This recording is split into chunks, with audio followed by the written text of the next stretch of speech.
что то, что мы делали, оно все-таки направление, который не понимает важность. Soviet Union was in full decline.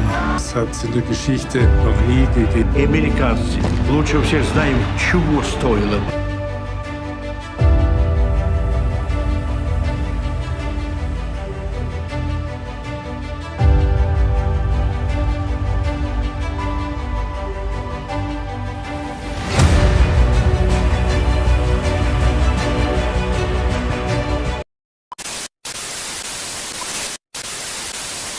Kali ini gue bakalan bahas kenapa Uni Soviet, negara besar yang jadi rival Amerika pada Perang Dingin, pada akhirnya bisa runtuh. Apakah karena ada sabotase dari rivalnya, ataukah runtuhnya Uni Soviet merupakan contoh bagaimana suatu negara bisa hancur karena dirinya sendiri? Menurut sejarawan Cina Konghucu, ada 3 unsur penting di balik berdirinya sebuah negara. Yang pertama militer, yang kedua makanan, dan yang ketiga adalah kepercayaan rakyat. Jika harus mengorbankan, dari ketiga hal itu, ia mengatakan, korbankan militer terlebih dahulu, baru makanan, dan yang ketiga adalah kepercayaan rakyat. Baginya, saat pemerintah masih dipercaya oleh rakyatnya, militer dan makanan bisa didapatkan di hari besok.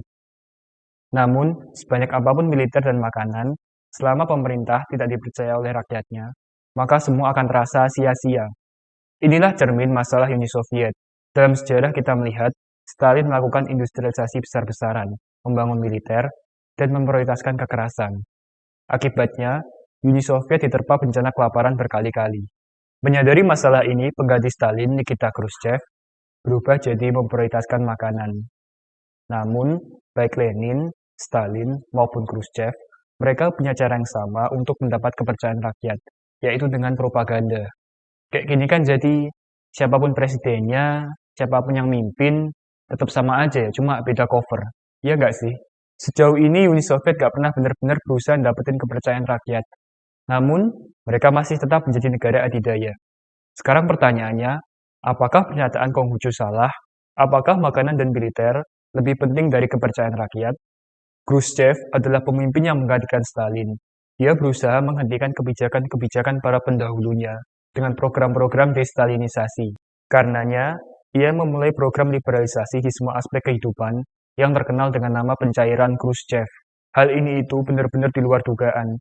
Politikus Uni Soviet seharusnya nggak akan berani menyerang para pendahulunya yang begitu disegani. Khrushchev ini bisa dibilang politikus yang aneh dan nyentrik. Dalam pertemuan PBB, ia marah besar, lalu mendadak mengambil sepatunya dan menggebrak meja dengan sepatunya. Pelampiasan emosi yang kayak gini itu benar-benar nggak disukai para petinggi partai komunis. Apalagi, Khrushchev adalah pemimpin yang terkenal suka gonta-ganti menteri dan bereksperimen di berbagai bidang. Saat ekonomi Uni Soviet berhenti tumbuh di awal tahun 60-an, makin banyak orang yang tidak menyukai Khrushchev. Krisis rudal Kuba tahun 1962 membuat Uni Soviet terlihat seolah kalah di mata dunia, yang berakhir dengan ditariknya persenjataan nuklir Uni Soviet dari Kuba. Sekalipun faktanya, Amerika juga menarik persenjataan nuklir mereka dari Italia dan Turki secara rahasia. Pada bulan Oktober tahun 1964, Khrushchev digulingkan dari kepemimpinannya dan digantikan oleh muridnya, yaitu Leonid Brezhnev. Nggak kayak gurunya, Brezhnev ini cenderung menghindari polemik dan berusaha mencari kesepakatan sebelum mengambil keputusan.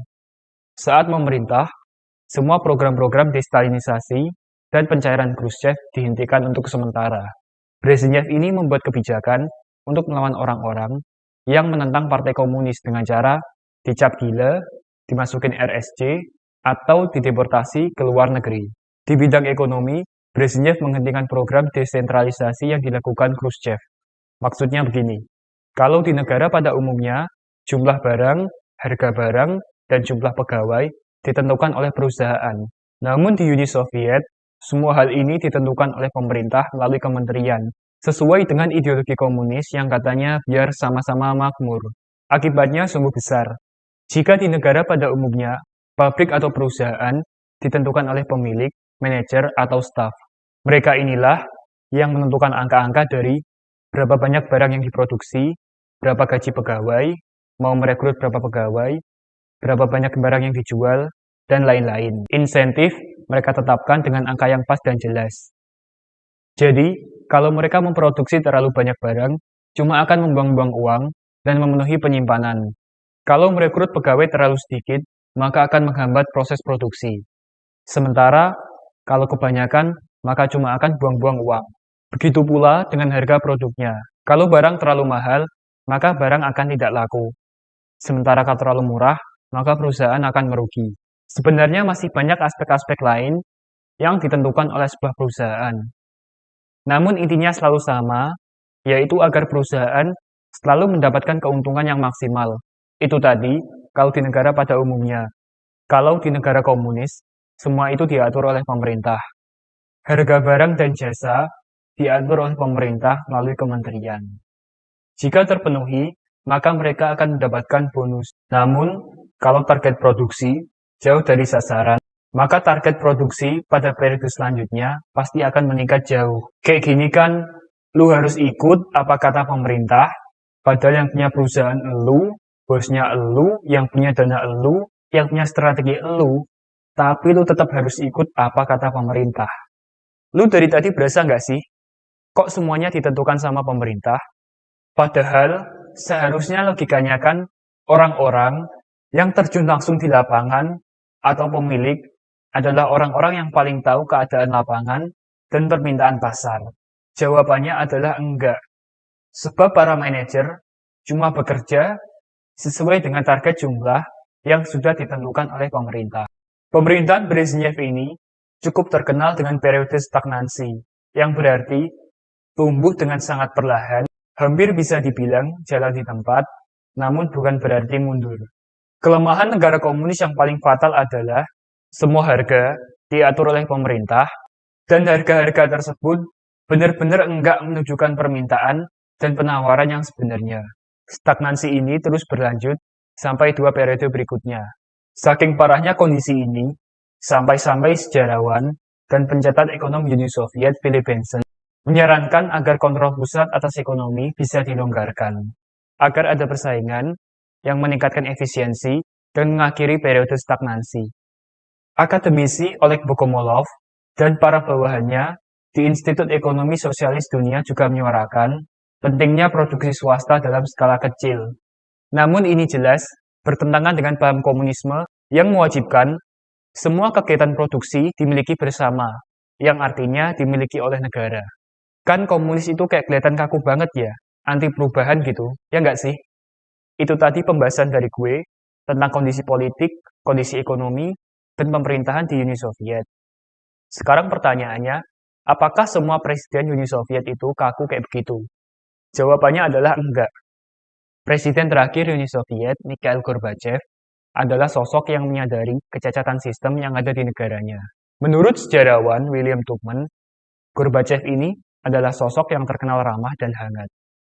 Sangat berbeda dengan presiden-presiden Uni Soviet sebelumnya. Kan udah ada presiden yang luwes dan tahu kecacatan sistem yang ada di Uni Soviet. Tapi kok Uni Soviet malah bubar ya? Apakah langkah-langkah Mikhail Gorbachev merupakan solusi dari segala masalah yang ada pada Uni Soviet? Atau justru merupakan blunder yang akan memperparah kondisi Uni Soviet?